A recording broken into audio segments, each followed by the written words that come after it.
Hi everyone, I'm Aaron with Altitude Physical Therapy, and I wanted to take some time to address a question that a lot of my athletes have, and that is, can I complement my running through cross-training with cycling?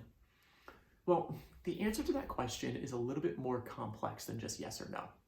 So first, let's look at the similarities between these two activities.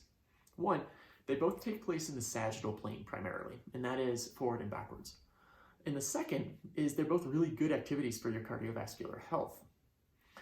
However, that's kind of where these similarities end. So when you run, your body has to absorb 3 to 4 times the amount of body weight with each step that you take. Well, when you cycle, the range of motion that your body has to go through is quite different than running, meaning the muscles then are activated and firing in a very different pattern.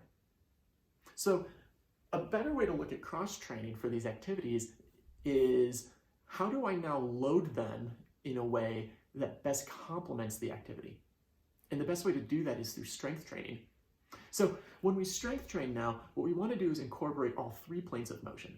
Like I said before, these primarily take place in the sagittal plane. However, there is definitely a side-to-side component, so frontal plane, and also a rotational component, which is the transverse plane. So by loading your body through all 3 planes of motion, you're going to best complement the activities of running and cycling. Now, why it's important to do this through strength training is an adaptive principle that our bodies have, and that is use it or lose it.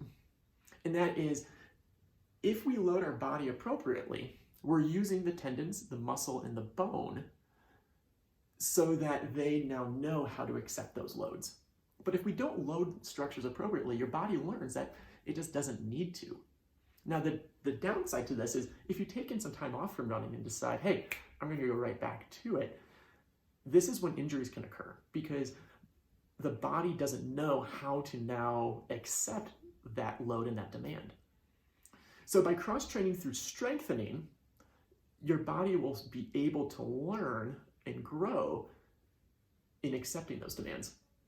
So work with a physical therapist to know how to strength train appropriately while incorporating all 3 planes of motion and loading specific structures that are unique to these activities. So I know this is a very complex topic, and you probably have more questions than answers. And if you do, please feel free to reach out. But overall, I hope this was helpful. Thank you for listening.